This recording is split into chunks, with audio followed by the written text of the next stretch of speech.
Hello, and welcome to the MCOM Training Organization Winlink Thursday Exercise Tutorials. This is tutorial number 2101, and we're going to take a look at basic Vara setup for use with gateways in Winlink.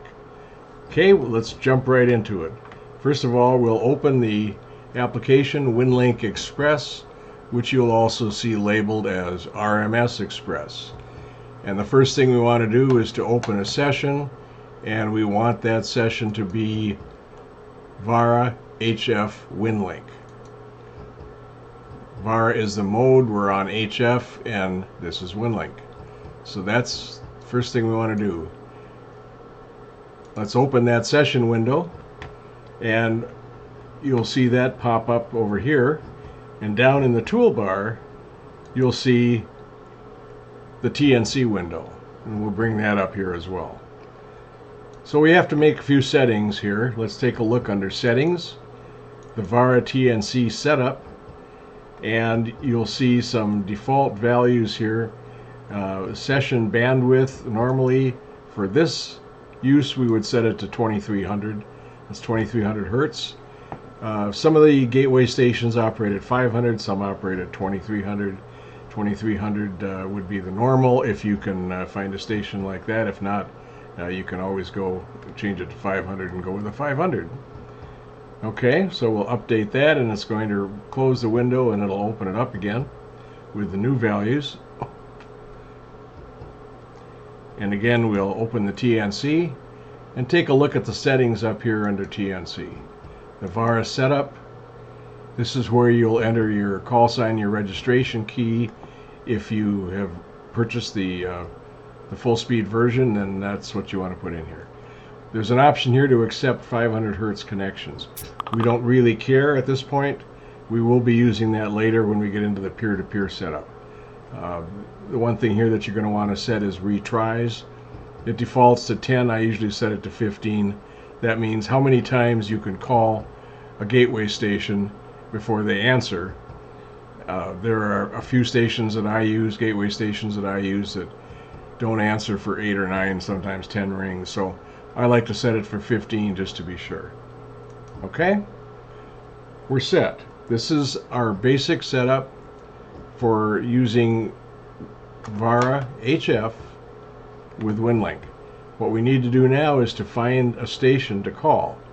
If we look under channel selection over here in the session window, we'll see a whole host of stations, and they're rated by path quality and path reliability, and they go from 0 to something else. Let's click on reliability, and we'll click it twice so that we get the highest numbers at the top, and it's showing us the stations that are giving us the greatest chance of success at this point in time. Normally what you want to do here is to click on this button where it says update via internet. I've already done that. I did that because it takes quite a while for it to download all the information from these stations. So rather than prolong the video by waiting for that, I'll just tell you that's what you want to do. And then go ahead and pick a station. Depending on the time of day, the band that you're on is going to change. For example, this is about 2 o'clock in the afternoon Central Time, and you see there's not much being shown here on 80 meters, so it's mostly 40 meters and up. So that's it. You pick a station. You notice the first one here is labeled as V500 mode. Most of them are 2300. There are a few that are 500. The reason for that is where they are. They restrict the bandwidth, and normally that's not a concern for us, so your message will go a little faster at 2300.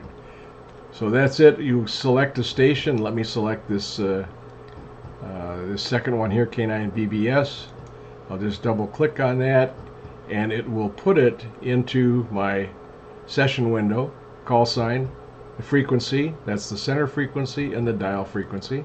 It also tells me the bearing and the quality of the station.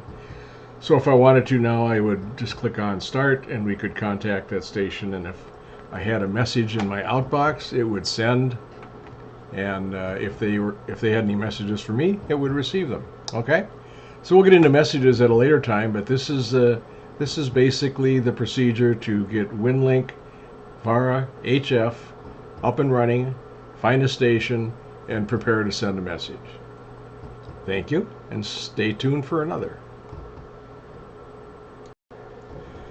For further information on the EMCOM training organization, check our website at mcom-training.org. See you there.